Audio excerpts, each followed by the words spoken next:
Hi, my name is Mary and I'm going to be performing a skills video today for IV and medication fluid administration. The doctor ordered fluid plus amoxicillin to be administered to the patient. I have already done the calculations ahead of time. Here we have fluid, which is going to be 100 ml running under 60 minutes with a drop factor of 15. This equals out to 38 drops per minute. For the medication, which is going to be the amoxicillin, this will be a drop factor of 15. 100 milliliters running over 15 minutes, which totals out to 100 drops per minute. I'm going to be putting this to the side. Now, before I administer any type of medication or fluid, I want to verify the provider's order. And then I want to make sure I do the 6 rights of administration. The 6 rights are right patient, right medication, right route, right dose, right time, and right documentation. So those are 6. And then after that, I will be going into, I would gather my supplies, and then I would be going into the patient's room, knock on the door, close the door behind me for patient privacy. And then I would ask the patient what their name is and date of birth. They explain it, they tell me their name and date of birth. And then after that, I check their ID band for a second identifier. I double check the chart to make sure we have the right patient. I ask them for any allergies prior to any medication administration. They deny any allergies. I double check that against the chart.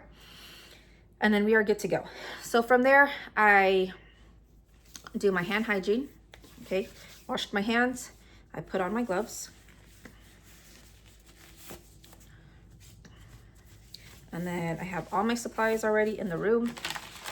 I have 2 tubings, primary with a drop factor of 15, and then secondary with a drop factor of 15. And then we have the amoxicillin, which is labeled, so there's no confusion. And then we have the primary bag, which is going to be the fluid. Now with the primary,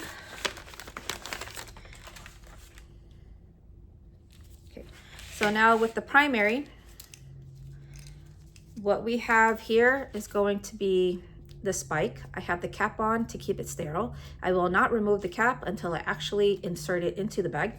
This is going to be the drip chamber. I want to squeeze this gently to fill up fluid halfway.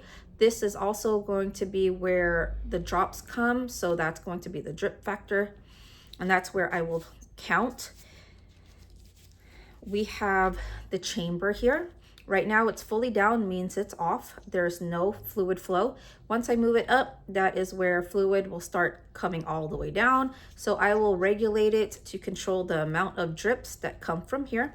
And that's how I count it. Over here, it's going to be the Y port. This is where you put any push medications or insert any secondary bags, which is a piggyback bag, and that's where the secondary line comes.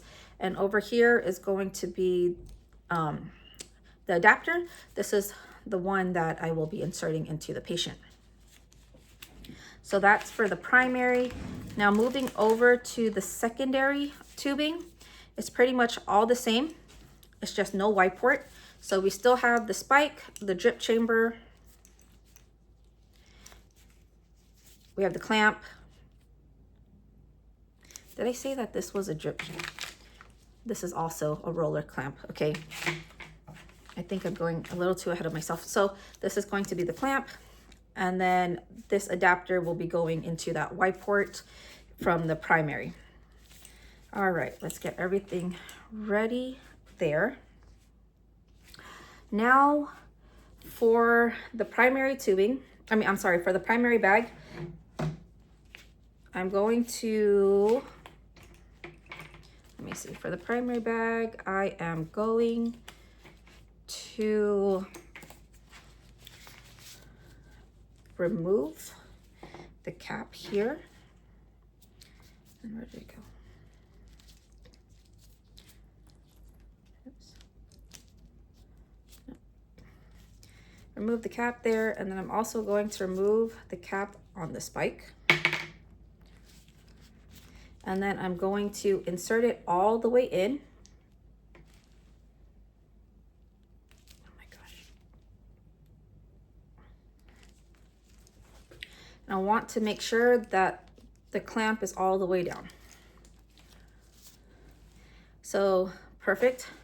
I'm going to hang this above 30 inches above the patient. So 30 inches above the patient's IV site. And then I'm going to untangle it here.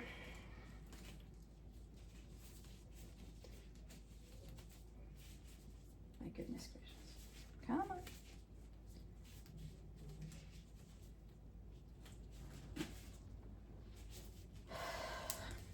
Okay, I'm going to remove the cap at the end.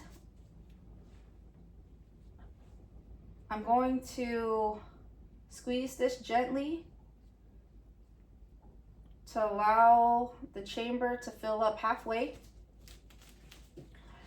And now that it, now I'm going to prime the tubing to make sure that there's no air bubbles. And I'm going to prime it above my trash can here. And I just want a few drops.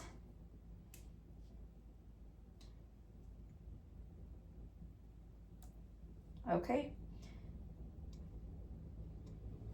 All right, so a few drops is good there.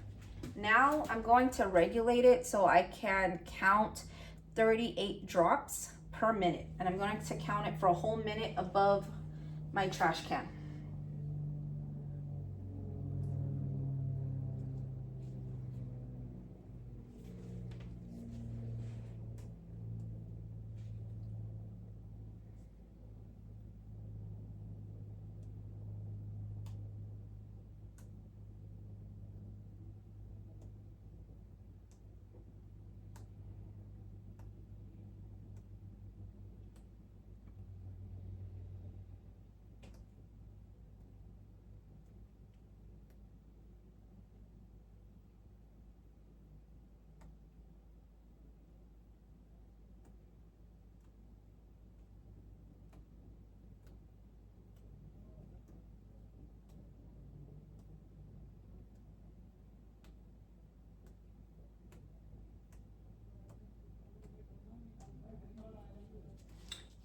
Okay, so that is 1 full minute and we are at 38 drops. I'm going to cover it back up and I'm going to hang it until I need it. Let me see here. So for the secondary tubing,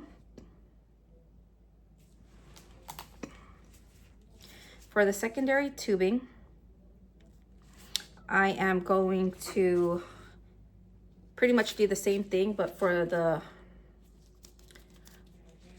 medication. So I'm going to take that off, take this off, oops, and then spike it all the way in. Okay. So I was able to spike that all the way in. This is clamped all the way down. And so there is nothing coming in. What I'm going to do, since the patient needs this, since the patient needs the medication, I'm going to put the fluid lower than the medication.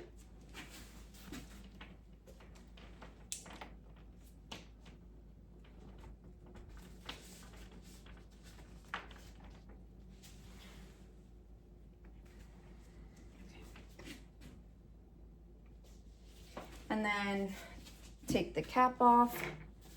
And then what I'm going to do is I'm going to fill the chamber just a little, or halfway. Okay, and then I'm just priming the tubing just to make sure that there's no air bubbles. Okay, perfect. So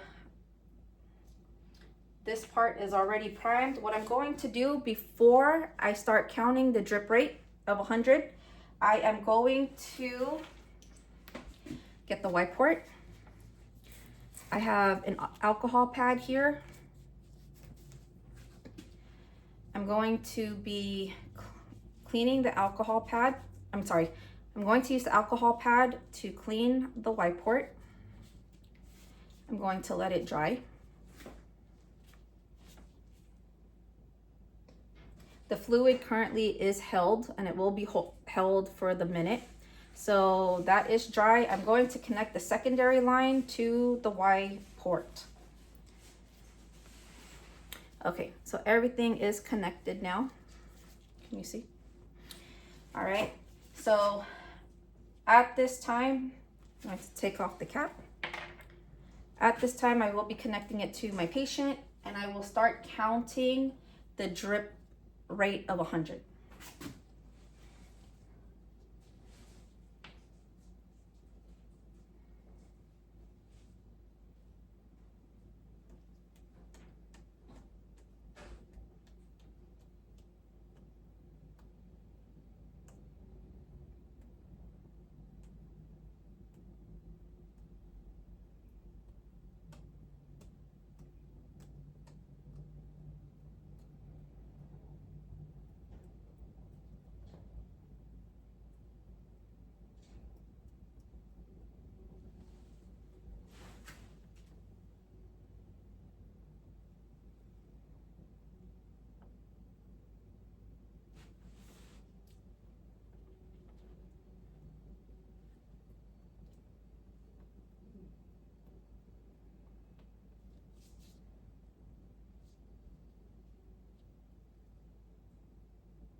Okay, that is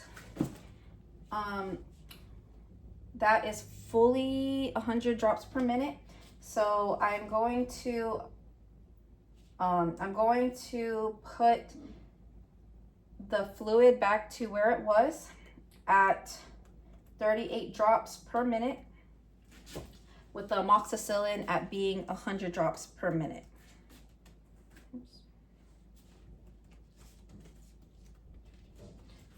For leaking purposes, I had to stop it. It was going all over the place. But so yes, so now that everything is hooked up to my patient, I'm going to take off my gloves.